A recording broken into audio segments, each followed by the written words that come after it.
I love the scenery behind you there, brother. It looks really nice. Oh, thank you. That's my outside. We could take a little tour. Yeah. If you'd like to. Yeah, definitely. I love Yeah. So what's the weather like? It's very nice right now. It's got to be in the high 70s, low 80s right now, and it's like 11 o'clock. So it'll be about 81, 82 here today. Yeah. And it gets pretty hot here, though. Where are you guys at? We're in sunny Florida. All right. God almighty. You guys are going through it right now, man. We are, man. Yeah, we really are. It's hot. We got hot in multiple ways. I think we went over 100,000 today in Florida. We're in the country, but we're really close to Tampa, St. Petersburg, and all these really popular metropolitan areas. Yeah, we really took a turn for the worse over here right now. Yeah, you guys are northern then, more northern, right? Yeah, we're about 40 minutes north of Tampa in an area called Spring Hill. And wow. yes, but we're outside of Spring Hill in the country area. Not far from Dade City. Oh, great. Okay. Yeah. That's really good. Yeah, I know that it's really attacking the COVID has really got you guys right now. Yeah. Big time. Yeah, it's amazing how a lot of people they're like not wearing masks anymore. They're just walking around. And it's insane, man. Yeah, that is a little bit hard to take. Yeah. It really is because I mean we've unless you've lost someone, you really don't understand what we're dealing with. And I've lost two cousins already. Oh, I'm sorry. So sorry. And I almost lost my sister, but thank God she made it. Oh, wow. Yeah. Is she better now? Yes, she is. She's back to work. She's a nurse. Oh, wow. Yeah. And my first cousins, primos hermanos, my cousin is 68, and he's one of the top internist medical doctors in Sonora. In the whole state of Sonora, he's one of the top. In Mexico. And he got it. Oh, Lord. And his family got it. And,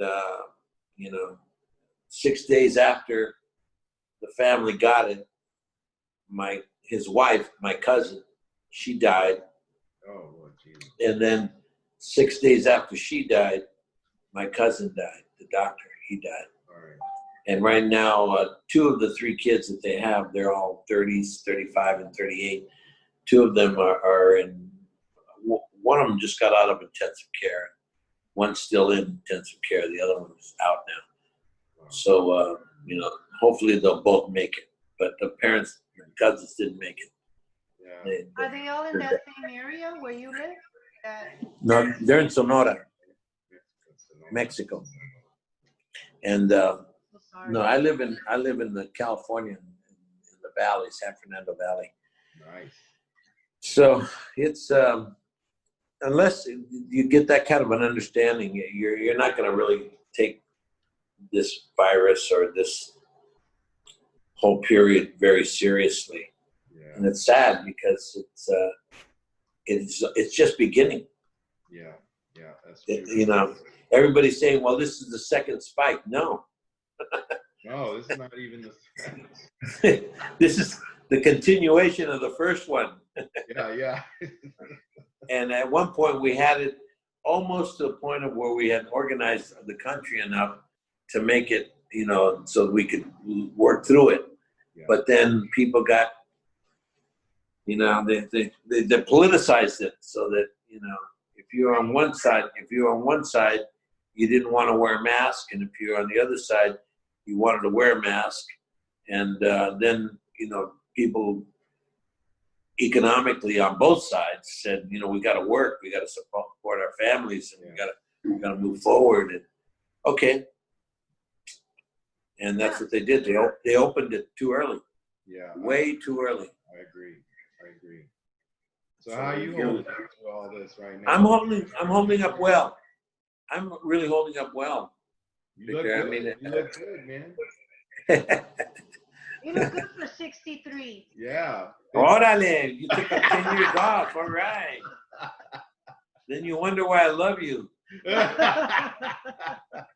I usually tell people I'm 83. I look good for 83. Come on, man. I look good for 83. Wow. Definitely. All right, so tell us a little bit about your family, like where you were born, your family history, and. Well, I was born here in Los Angeles, East LA, right in the corner of First and Indiana in Boyle Heights, and my mother was born here also. So my father was born in Mexico and came over here at the age of 21, and he had met my mother in Mexico when my mom went back to Mexico when she was like 14, 15 years old. And they met then, and he ended up following her over here later. And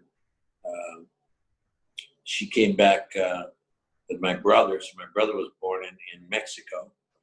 And I was the first one born in my father's family here in the United States. And he came over in 1945. The day the war ended, he was on the train. The day the war ended, he was coming over across. It was really an incredible time, he told me. And but my mother's father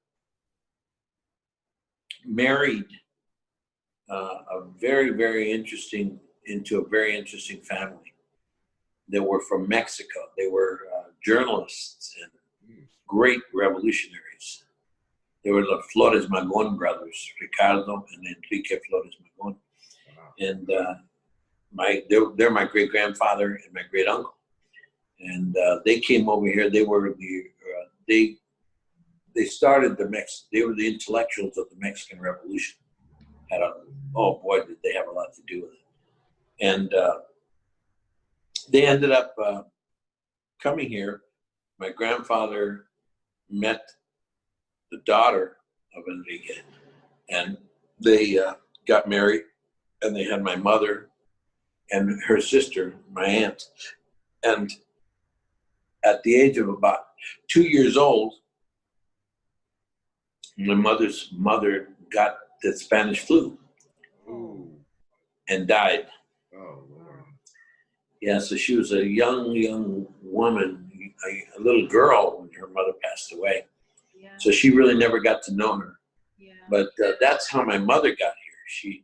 She got here, and so her root really comes from on her mother's side comes from Mexico, the capital, where the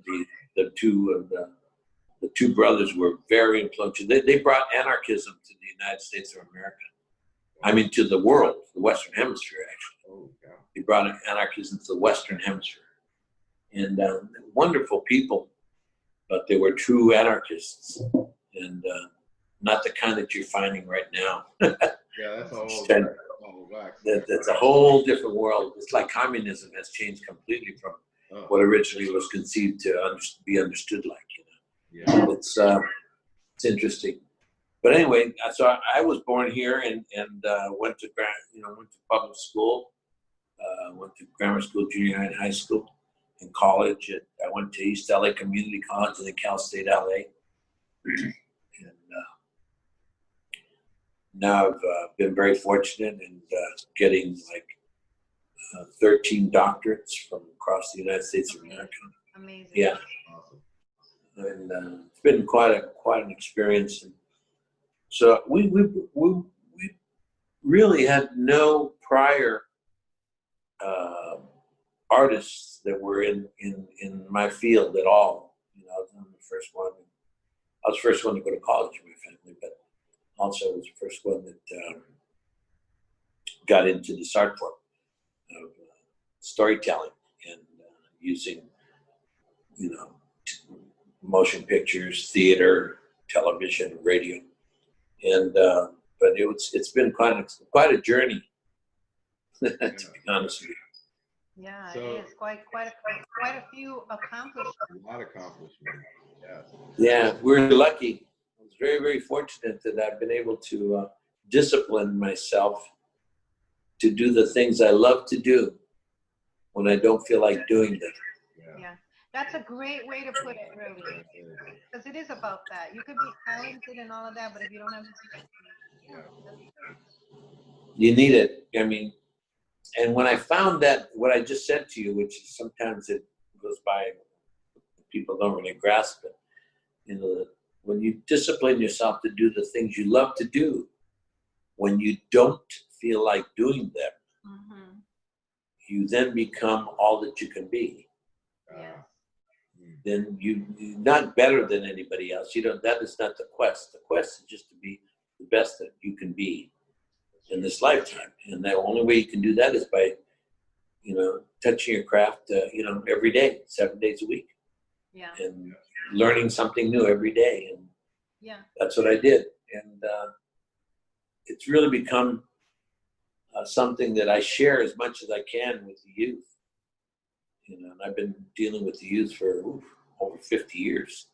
Yeah. I've been helping in the community for over 50 years, and that's been my strength has been to be able to say to myself, if I was to die today, I would feel very, very strong in understanding of what I've done with my life.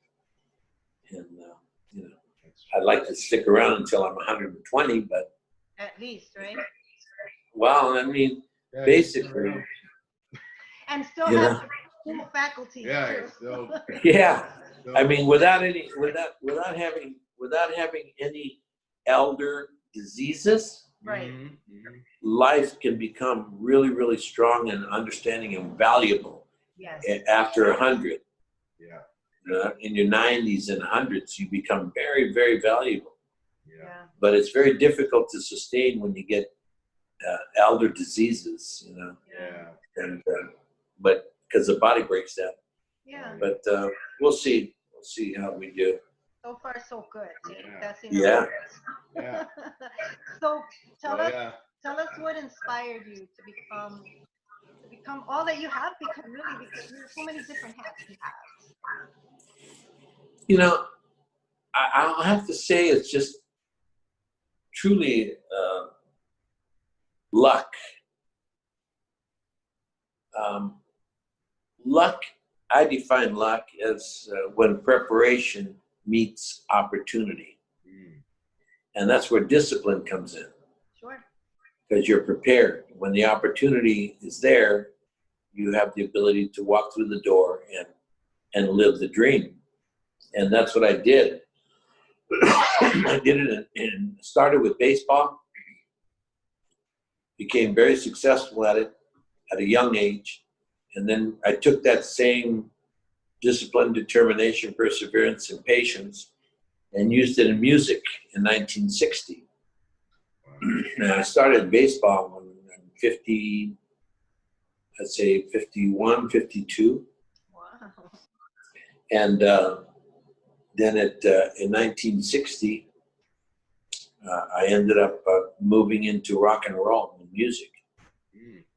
And by 64, I was working every day, 7 days a week, and going to school.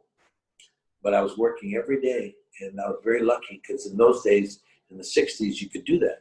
You could actually, your band could play in nightclubs for 7 days a week. And it made me very strong and very good at that. I was a terrible singer, but I performed very well. I had no natural talent. I had no natural talent in playing baseball. I had no natural talent in singing and dancing, and I had no natural talent in acting. They're learned behaviors that through many hours, thousands of hours of doing it, I got to be who I am today. So, I was very fortunate that I learned discipline, determination, perseverance, and patience. I'm very, very lucky because those are something you have to learn. Yes. Yeah, I agree. It's not an inherent, Yeah. genetic thing inside of you. You learn discipline, you learn perseverance, you learn determination, and you learn patience, which is the key to the whole thing. If you don't have the patience to It's a bit allow yourself to, if you don't allow yourself to grow, then you're gonna have a lot of problems, and you'll never make it. You'll never be everything that you can be. Yeah. And I don't care if it's a doctor, a lawyer, doctor, lawyer, engineer, artist, you name it. Whatever it is you want to do with your life, you can do it. You just have to have the patience to understand yourself in it, and then have the discipline, determination, and perseverance to achieve it. Right. And that can be taught. I teach these to kids a lot. And a lot of them have learned it, and they come back. I remember, I don't know if you know who Casey Affleck is. Oh yeah. He won the Academy Award Oh yeah. for Best Actor, and really good kid. Him and his brother, and so Casey one day comes up to me, and I don't know him too well, but I got to meet him, and got to get to know him after this experience with him. He came up to me and he says, "Hey, I want to thank you." So, excuse me. He says, "Yeah, you came to my high school when I was in high school. When I was a junior in high school, and I heard you speak." I said, "Oh, great." He said, "Yeah, and you said something, that I've used my whole life, and I really think it's become what made me who I am today." And I said, "Oh, really?" I said, "Wow, thank you for sharing that with me, because that's an incredible, incredible strength that he's giving back to me." Yeah. Giving me this understanding of what my giving has done for him. Yeah. And so he says, "Yeah, you said that you have to discipline yourself to do the things you love to do when you don't feel like doing them." Yeah. And I said, yeah, that's what I said. And That's true.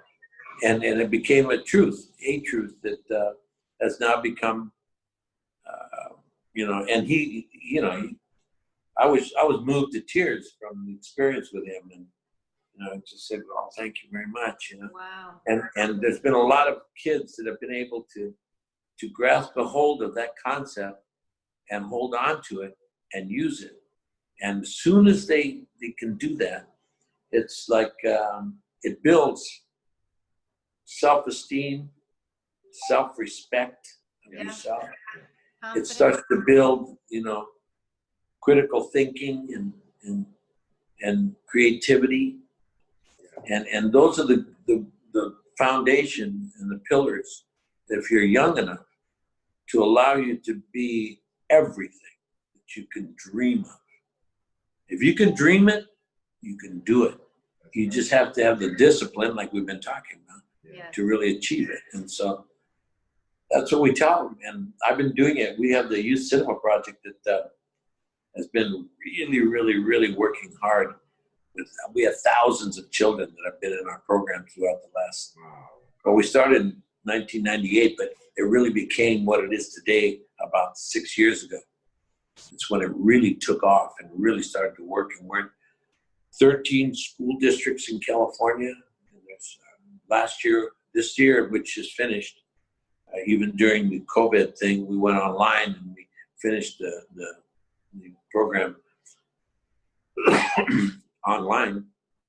And but there were over 14, I think there was 1,600 children that are in the, and what it is, and it's really wonderful. Anybody can see it. It's the Youth Cinema Project. If you go online and you go on YouTube and you put in Youth Cinema Project, you'll get all the information. You'll see exactly what we do. But we were able to give them an ability to we show them how to make films, become storytellers. And we do it not just like an after-school thing, not just for 2 months or 3 months. Yeah. This is across the board. This is from the first day of school to the last day of school. We are in the school room. We're in the schoolroom. Good. That is I great. send two mentors, two professional filmmakers go into the classroom, and 90 minutes twice a week. So on Thursdays and Tuesdays and Thursdays, or Wednesday and Friday, or Monday and Wednesday, they'll come in, and for 90 minutes they teach them the art form and the understanding of filmmaking from the conception all the way through pre-production, writing, storytelling, Wow. Script, Yes, that's Wow. storyboard, Yeah. casting, learn how to use the camera, learn how to use the sound systems, yeah. learn how to record, learn how to use lights, learn how to use build sets, learn how to do makeup. They do a whole year, and they go from pre-production, production, and post-production. Wow, that's good. And they learn how to direct, how to produce. And we're not trying to make filmmakers. That's not my idea. The idea was not to create filmmakers. Story. My idea was to create lifelong learners. Yeah. Yeah.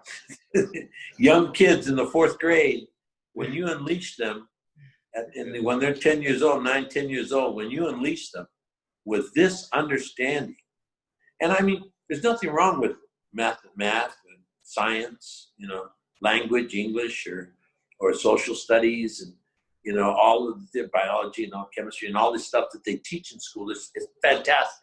Right. But when you give a child the ability to come to school and to learn to collaborate, and to communicate with each other, not with the teacher, with each other, when they use the critical thinking, okay, and when they become creative with their thought. Yes. Yes. In that school year, starting in the 4th grade, it unleashes them. Every kid that has taken the program has been like an awakening that those kids come out of that classroom. And right now, we're trying to get this into every 4th grade in California and then across the United States. They want it in Arizona, they want it in Texas, they want it in New Mexico, they want it in Georgia, they want it in Florida. Florida wants it, New York wants it. That would be good here. It's valuable. Yeah, are you kidding? It's good everywhere. That'd be a good place in Tampa. Yeah, damn right. And we will be able to do that someday. It's very difficult. It's not easy because we have to send in 2 mentors, 2 professionals, filmmakers, who go there and they mentor these kids the whole school year. Wow. Got to think of that. I mean, wait a minute. This is not an after-school special. This is the whole year. Oh, that's very That's a long impactful. time. That's a big commitment too on their part. Yeah. Commitment on the part of the school. But you know who gets the most out of it? The mentors. Yes. Yeah, because it's a piece of themselves. Yeah, they're giving themselves to others, and the one who wins when you're giving is not. I mean, the kids receiving it are receiving. They explode. They become great. But the people who are sharing and giving are the ones who really grow the most. Yeah. Sure, because they get to feel that feeling you felt, Casey Affleck. Yeah. Said what he said to you. Yeah, they get to come back and say, 20 years ago or 10 years ago. You made a whatever. difference. Yeah. That's true. So what are some of your favorite hobbies and your passions, like other than acting and producing? My main thrust outside of my craft is my family. So I spend most of my time with my grandchildren because it's going by so fast and they're growing so quickly that I really know that, you know, I work out, I swim, I do CrossFit, you know, I do my rituals for myself. But when I really like hobbies, my hobby is my grandkids. And I have 5 grandkids right now. Wow. I'm sure there's going to be more down the line, but right now and especially during COVID, it's been very difficult because I can't see them. Yeah. You know, I can't hang around with them. Yeah. And because they're like my youngest daughter, she's 21.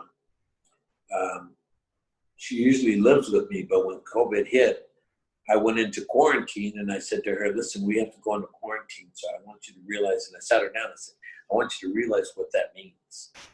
And so I explained it to her that we were going to start being in the house and we weren't going to leave the compound. We're not going to leave this space. We're going to stay here. And she goes, whoa. I said, yeah. I said, I really want you to understand that now. I said, I know that you're very young and you have your own feeling and you can make up your own mind. But if you don't want to live this way, then it's okay. You have to find someplace else to live until this is over. And, you know, then you can come back. But I can't have people going in and out, touch the world and come back in, touch the world and come back in. Because you'll bring it in with you one day. You won't even know. You won't even know that you're bringing it in. And you won't even know that you have it. And, that's true. And of course, you know, at that age, she goes, no, I can go down with my friends and I'll stay with my girlfriend and I'll stay with my boyfriend. And I said, okay, I just want you to know that you won't be able to come back here. You can come back, but you're going to have to, you know, wear a mask and you know, come back and we'll have distance between us. And this is right at the beginning. I mean, I learned about this in December. And then by January, I was already on it, looking at it, understanding that we had a problem. And it had not been exposed and the news wasn't covering it. And it came out so incrementally, just like throwing it dust to the wind. It was just there was just been some virus, a new virus that's happening in China. It came from this food place. And, you know, and that was it, just very quick. You know, the news, people talking about it were not care less, but no importance whatsoever. Just there was some news of the day. There was a virus that had gotten. I looked at it, man, I heard it, and I said, oh, shit, this is not good. You felt it inside. Oh, right away, I said, this is not good. Yeah. I said, this is not good. And so I ended up immediately started wearing gloves. I didn't wear a face mask, but I wore gloves right away.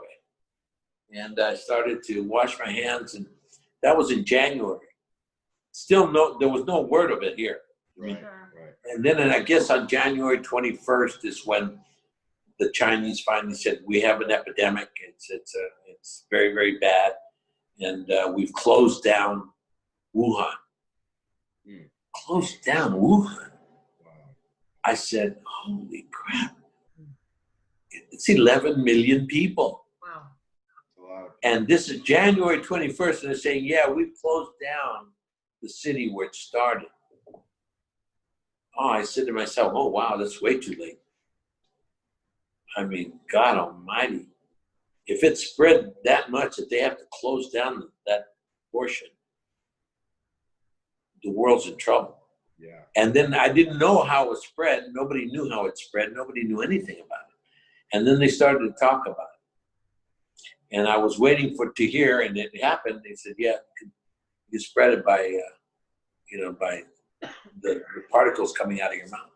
Yeah. I said, this is bad. This is really bad. Wow. You know, and then it started to augment itself by you touch something, and then you touch your face and your mouth, your nose, your eyes, and you'll get it.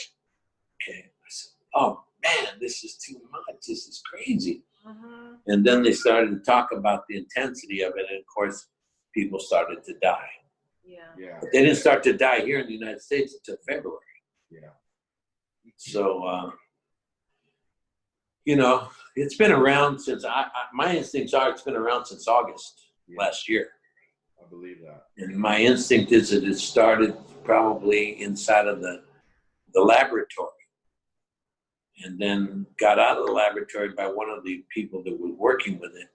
And then they probably went over to the wet market, and then boom, it just took off. And by the time we heard about it, it had already affected quite a few people in Wuhan, and they were trying to maintain it, but they just we should have done what Mongolia did. Yeah. Mongolia is very smart. I don't know if you've heard what they did.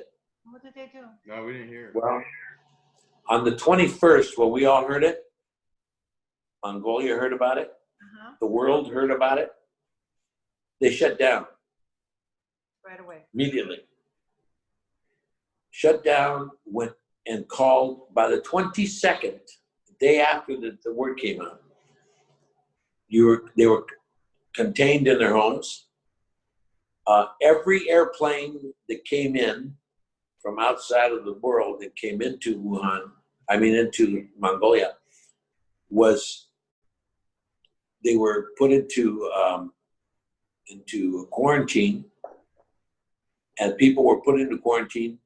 The stewardesses were put into quarantine. The pilots were put into quarantine, and the plane was grounded and put into quarantine. Boom. All of the borders were shut off. Nobody could get into Mongolia. And they immediately went into testing, looking for it, finding it. They would find it and immediately quarantine the people. And to this day, no one's died in Mongolia. Wow. Oh, that's amazing. Yeah. There's about 12 million people that live there. Yeah. And they're only an hour and a half away from Wuhan. Wow. People who live in Mongolia work in Wuhan. Wow. And so they were able to, stop it. Yeah. That's good. Get it under And they're only an hour and a half away. It's like from here to San Francisco. It takes you about an hour and a half to fly up to San Francisco from Los Angeles. Wow. So it's pretty crazy that we didn't do the same thing. I think that if this ever happens again, we will shut down immediately. Yeah. Yes. Immediately. If it wasn't for this president, I think we would have, or this administration, we would have shut down even earlier than March. Yeah. He says, "Oh, we shut down early. We shut down." Bullshit. You were way, way, way behind the curve. Now we're over 120,000 people dead. And we're not going to stop the death because people refuse to wear masks. They refuse to partake in the understanding of how to challenge this kind of a disease. Yeah. They feel that they're all taking the herd mentality. 70% of us will get it, and then once 70% of us have it, then it'll die out because everybody has it. And, out of that 70%, 70% of that 70% will be okay. They're not going to die. The 30% will go into the hospital and get very sick. And out of that 30%, maybe 1% will die. And that's, for people saying, well, that's not, 1% of that kind of number, it's not that bad. More people die from smoking and die from car accidents and die from the real flu. No. It's not true. That's not true because this is consistent and it's going to continue. And until we have a vaccine that makes us immune to it, we're in big trouble. And even though we may finally, which the first thing we're going to come up with, which is coming, will be honestly a vaccination, a vacuna, that will give us the ability to not die. Yeah. So if nothing else, we won't die. Yeah. Wow. Yeah. It's like what's happened with HIV. Yeah. HIV, you don't die from HIV. It's the side You can get it. You can still get it, but you're not going to die from it because they have enough medical understanding of it that they can give you and fight it, and you won't die. And, you know. And, That's true. so basically, we're in a lot of trouble because our raza is getting hit the hardest. Yeah. We're getting hit harder than African Americans, and you know and we work our farm our you know all of the people that work in the fields, you know, and are in big danger. Yeah. That's true. And it's become really difficult. And I can't believe the governor. No, was it the mayor of Miami or the governor? I think it was the governor who said it's the farm workers, you know, the migrant workers that are causing all the problem, because they live the way they live, and you know, they're contaminated. Well, we know that's certainly not true. Yeah. I mean, they've probably been one of the biggest victims of it, but they're certainly not the cause of it. Yeah, they're certainly No. Not only are we not the cause of it, but without us, and if God forbid we were to stop and isolate ourselves and go into the whole understanding of not working, Quarantined. Mm-hmm. the country would go. Oh, Yeah, because there would be no food. Yeah, we're the backbone and the oil.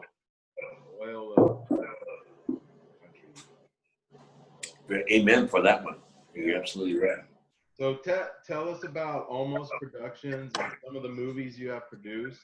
I know that and which ones were your favorite?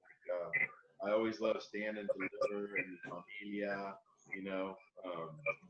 Well, we help produce out of in the last 30 years, I would say, of American-made Latino films. I've been involved either as a producer or an actor or a writer or a director or distributor, helping distribution of almost I'd say 70% of everything that's been made. And I've touched it somewhere or another because of the fact that I help, you know. Not that I, structured this great organization that makes billions of dollars. No. Just the opposite. Yeah.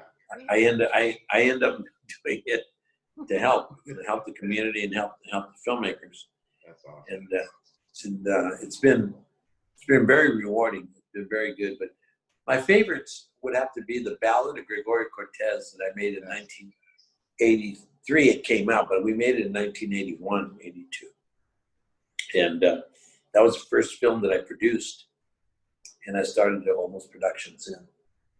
And then went on to do, Stand and Deliver, went on to do American Me, went on to do Walkout, went on to do direct, many things that we're doing in Miami Vice, Battlestar,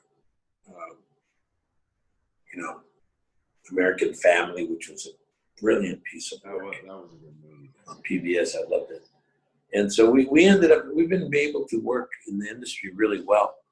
So I've been very grateful for that. And I'm very proud of things that I've been able to do and create. Very interesting.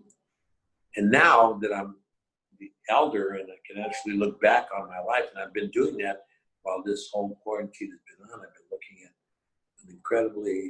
I'm very grateful. I've lived a very privileged life, and I'm very thankful. And,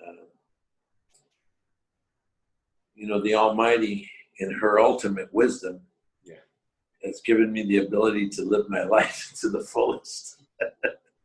And a lot of usually when I say that, people go crazy. They go. You said her? Yeah, exactly. Yeah. They go, you can't do that. You can't do that. You can't do that. I said, what do you think? I can't do that. No. God is, it's not a male or a female. They go, oh, okay. Then how come you keep on saying God the Father who art in heaven? Why don't you start using God the Mother that art in heaven? Use that for the next 100 years. Yeah. and get it to the point where it's kind of like more,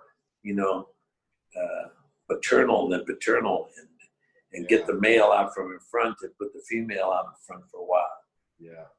Well, no, but you got to understand this is God. I said, I do understand that it's God. And you're going to get to heaven, and you're going to get up there, and Jesus is going to greet you at the pearly gates, and Jesus is going to be there, negro. He's going to be, an African standing there in front of you with kinky hair, and sit there and go, no, you came to the right place. Right. He's going to be you came to right here. I see. At the very least.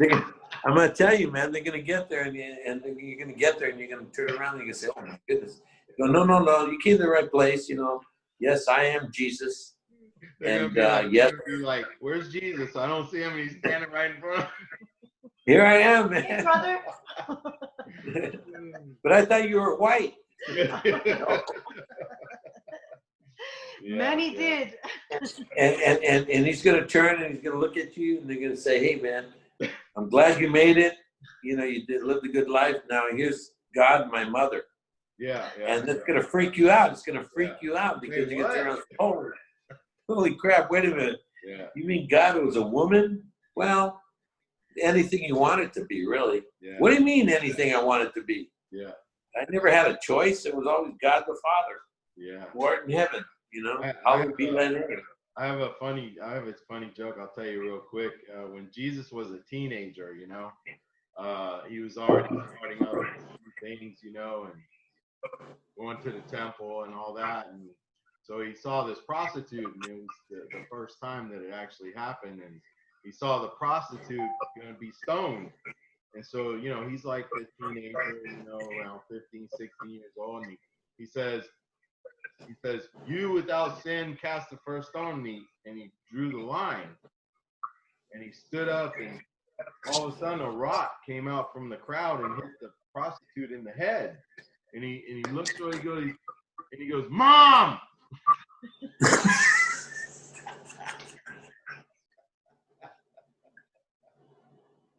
That's terrible.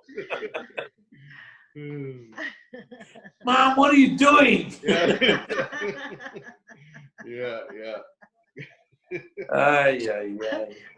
On that note, tell us about some of the funniest moments that have happened to you while filming. While filming? Yes. A funny moment that happened. God almighty. Funny. I think the biggest joy and laughter is gotten when you're in the middle of a scene and you're in that really intense, really emotional space, and all of a sudden you get the giggles. Like what happens when you're at church or maybe at a funeral or you're someplace and you can't start laughing. You go, oh my God. Yeah. Oh no, here it comes.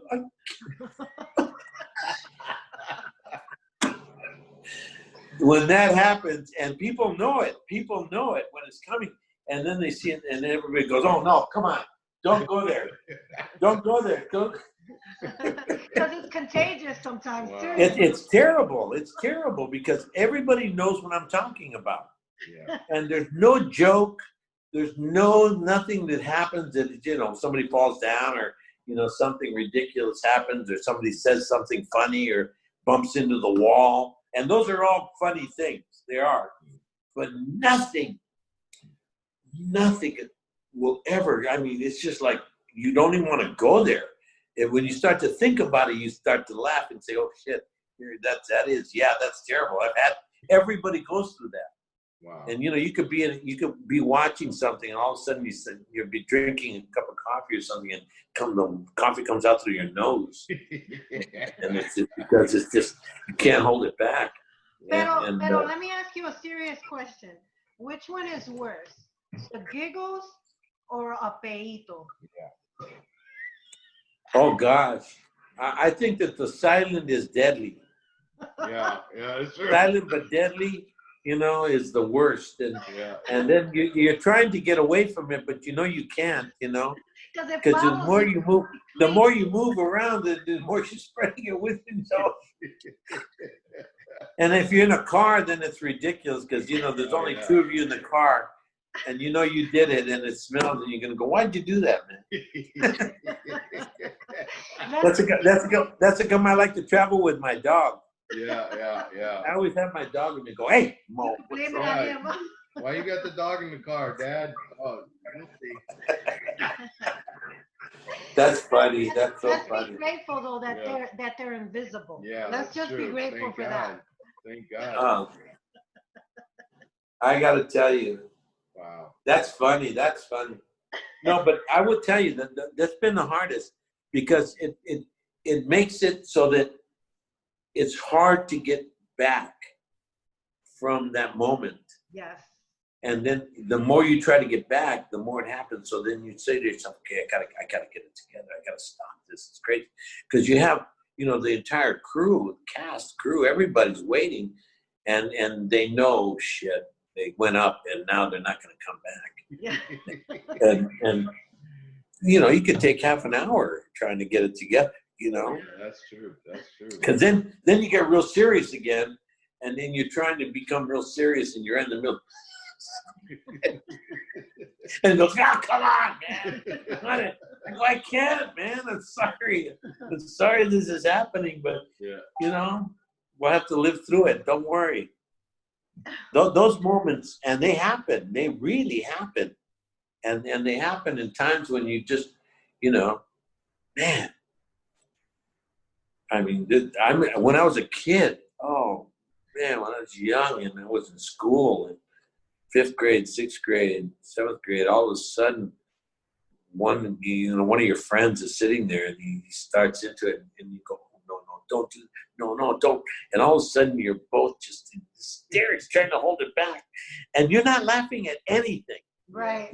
You're not laughing at anything. Yeah. Right. You're completely caught inside the moment. All I can tell you is that's what, oh God, hysterical. It hasn't happened to me. Where it hasn't happened to me, thankful for it, has been on stage. Doing theater. I have not. That hasn't. What has happened to me on theater? I remember I was doing Zootsu, and I used to smoke this joint, but the joint was made out of vegetables. Okay, it wasn't made out of tobacco, so it didn't smell like anything really. But so I have the joint, and then Pachuco standing there, and I'm behind Henry Reyna, and he's sitting there, and they're beating him up, and they're doing interrogation. And I remember I'm standing like this, and I'm supposed to take a big hit, and then I'm supposed to say a line. And so I'm standing there, and we're doing it on stage. There's thousands of people, and I take the hit, I say the line, and all of a sudden, like, oh no. And I'm like the Wicked Witch of the West, when they throw the water on her, and she kind of like crumbles down, and she like melts. Yeah. I'm melting behind Henry Reyna. Wow. And Henry Reyna's there, and I'm melting behind him, and I'm saying, I don't want to fall, because I know that I'm going to pass out. Wow. And I go down, and I crump into a little ball behind him. Now, for people watching, they probably think that's part of the show. Yeah. Okay? I go down. I go down, and and I feel like I'm out for a while. I'm completely passed out, and then I'm all crumpled up, and I'm on my knees, and I'm like sitting with my knees in my head, and all of a sudden I wake up and I go, holy shit, and I get up, and I get back into the pose, boom, and then I hear a cue line, and I go across the stage, man, to the right in front of the people. That was what I was supposed to do. I turn around and I throw out a line, and it's the wrong line. Oh. I throw the entire play 8 pages forward. Oh, wow. And there's nobody on the stage. Everybody's just looking at me going, what the hell did you just do? Holy mackerel. Nobody knows what to do. And I'm thinking, because remember, I just got up. I was passed out. Right. I'm thinking that what I did was correct. Wow. All I can tell you, I'll never forget it. Did they tell you what was in that? Well, no. There was nothing in it. It was the combination of the amount of smoke that I took in, and my lungs, and then holding and trying to play the moment, and being todo muy chulo, you know. Yeah. Te creías demasiado. Estabas demasiado. Yeah. I mean, it was bad. It was bad. It was really, really bad. But the kids found their way back. Yeah. And then they started to get back into the even though I threw this other line, they didn't go there. They kept on going where we were. And then I realized, I said, holy shit, man. I'm supposed to be over there. I'm supposed to be saying this. Oh my God. And so then I, very confidently go and come back in, and I start doing it. And of course, I had to say that line again. Yeah. The line that I threw that was wrong. Right place at the right time. At the right place, I had to say it again. So would you? They probably said, okay, orale, next time give them the real thing. So would you call that a pot twist or a plot twist? That was a pot twist, man. That was a real pot twist. I can't tell you. It was really. There was a few moments that we had on stage that were really remarkable and very good, and very different, very real. Because when we used to do that play, people came to the theater that had never gone to the theater before. They had never seen a live play performance ever in their lives, and especially watching, Zutsu. I mean, the story and the pachuco and the language, the dress and the music, and it was just like too much. People were like in shock. They loved it. They loved it. Well, people would get so involved in it that they would start to talk to the actor. They would start to talk to me on stage, and then once in a while they would get involved with the story, and I would have to run out into the theater in certain parts, and the Navy would pick me up and bring me back and strip me right on the stage. People would try to get up and try to help me. Wow. Hey man, you can't do that, man. Oh man, Wow.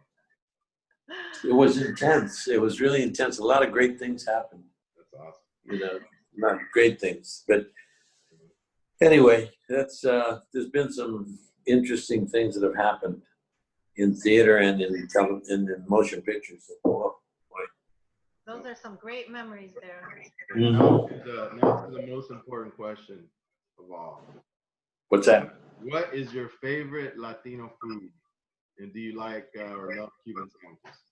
What's my favorite Latino food? What's your favorite Latino food? Groove? No, food. Comida. Food. Oh, yeah. Comida. Your favorite Latino food? Well, I'm a vegan. Oh. Okay, can you read it? Yes. Cool. I'm a vegan. I'm a Mexican vegan, man. That was you. I heard about you. I heard about you. Cheech is working on that. A story about that. Oh, really? Yeah. about a Mexican. Is he making fun of me? No. I didn't even know it was you. He said there's one, and I didn't even know it was you. Now we know it's really you, but he gave it a different actor's name. He's an upcoming or whatever. He's an actor that he was the first Mexican vegan. You know. For years I've been a vegan. So, but man, I gotta tell you, there is some really good vegan Mexican food.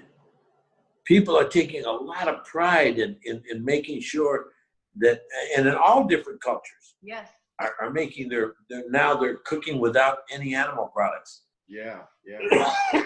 To me, that is excellent. because to me, basically, the body digests food so much better when it has no animal products in it, no dairy, no fish, no chicken, no meat, no animal. And I don't even take honey from the bee. Oh. And I use agave. Okay. Yeah. Very good. It's very good for you.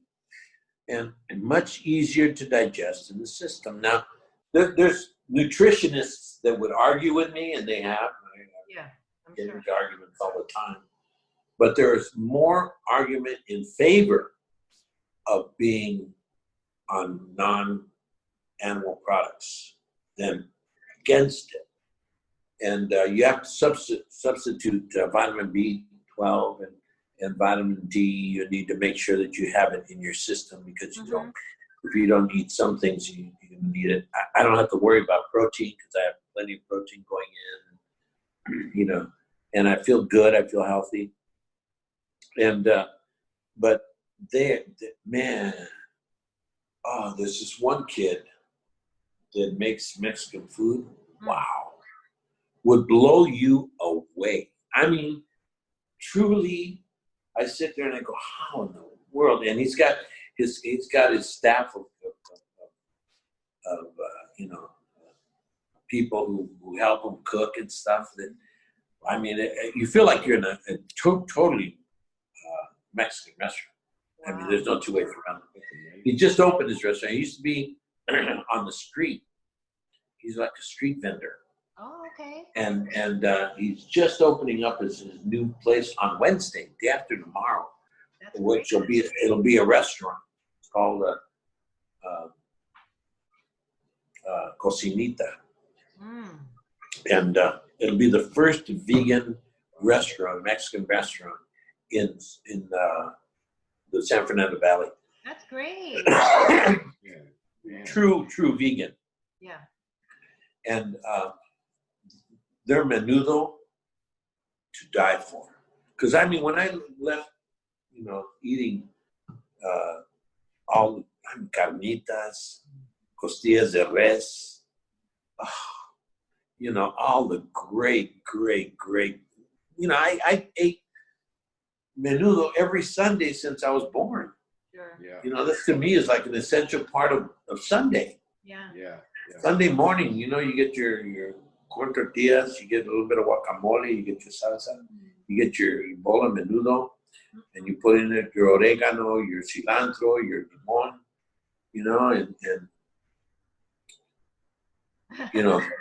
cow tripe to the world, man. It's like the best taste in the world with your elote and there is no nutritional factor in the food. And that's why we have so many. That's why why Chicanos, especially Mexicans, have such a high rate of diabetes. Because of our diet. And my whole family, all the males in my father's family, died of diabetes, including my father. And it's our diet. And so here I'm 1 year away from how old my father was when he passed. And I was with him yesterday. He's been dead for almost 20 years. But I was with him yesterday at his gravesite, and he made great menudo. He made great Mexican food, but he was young. 74 is young to me. God, man, it is young. Shit, I could see myself getting to 90 unless I get some kind. I'm gonna try. I'm gonna try to make it to 120. And if I don't make it to 120, you know one thing, man, I'm gonna die trying. That's true. Yeah, that's true. That's it. And you'll look the same. Well, that's a wishful thinking on that one, but it's just I have very good plastic surgery. I don't know if you noticed. Yeah, right. Me han levantado los oídos. Oh, okay, yeah. How about the lip? They lifted up this, and then my eyes. They worked on my eyes and my forehead. There you go. And I've done really good plastic surgery. Yeah. I mean, almost undetectable. Yeah. It goes along with my hairpiece that I've been able to wear, take care of it, Gorilla glue. No, you know what? You want to laugh right now, Victor? Mira. Are you ready? Yeah. Oh, yeah. That's what I'm talking about. That's what I'm talking about. This is my normal look. I love it. I love it. Me and Carlos, Wow. Me and Carlos, we wear our hats, and, I saw you wearing your hat, and I was going to put it on. I said, "Well, come on." Yeah, you should have put it on. Yeah. Let him have his moment in time, This is my. That's right. You wanted the dramatic entrance. Yeah, this is my trademark. We do the International Cuban Sandwich Festival. We do the Taste of Latino Festival here in Florida. Food contest. In Ybor City, and this is my trademark right here. This is mine. This is mine. I love it. I love it. Yeah. Yeah. Of course, man. Good on you, man. You guys wear it well. Yeah, you need a cigar. Oh, no, man. I used to smoke cigars. Well, I smoked cigars with a couple of friends. One, my dearest friend was Raul Julia. Oh, and we would smoke cigars. Love him. And Andy smoked cigars, and I smoked with Andy every once in a while, and Garcia, and also with George Lopez. Oh. George loves good cigars. Yeah.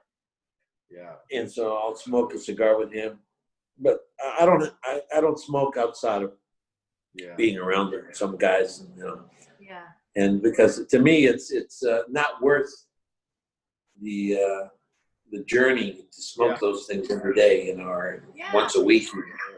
It's like drinking. I don't drink very much either. Yeah. Once in a while. There's a reason. Yeah. We just talked to someone who, I grew up in Tampa around cigars all my life, and Ybor City and all that. And my dad always said, "Don't inhale." And then I met someone who said, "Oh, I inhaled, but I had to quit because the doctor said to stop." I'm like, "No."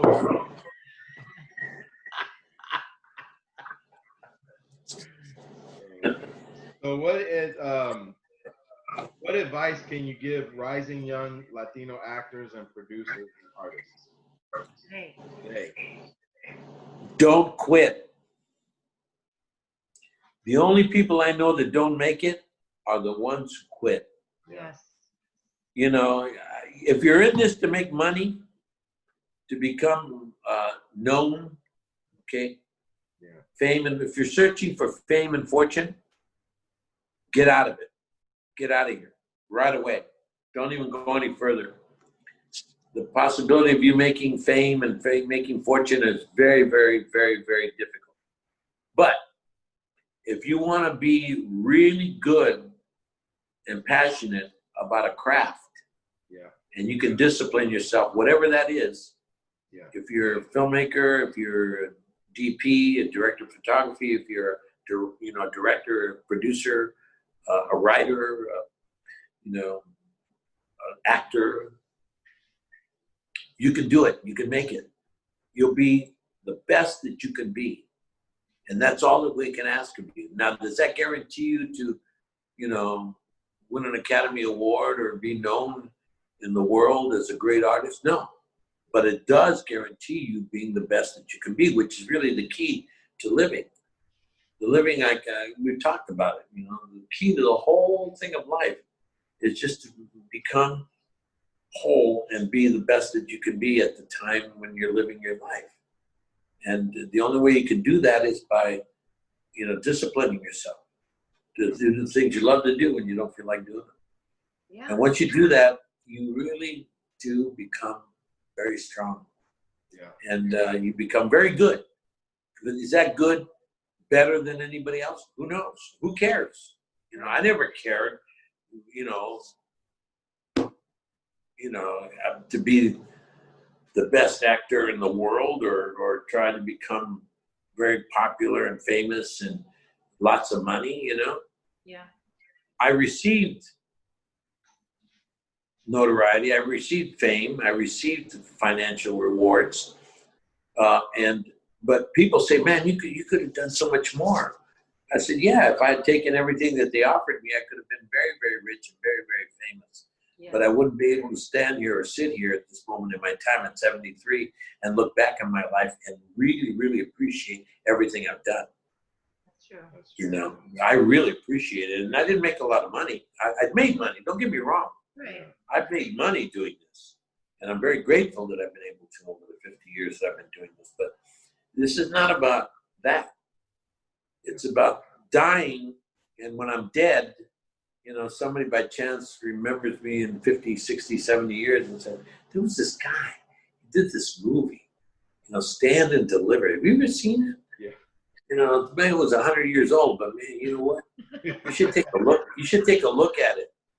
You should take a look at it. And that's much better than, that if they say, man, did you ever see Scarface, man? Yeah. What? Scarface, man. This guy who did this movie, he was in this movie with Al Pacino, and they watched Scarface, and I'm sorry, man.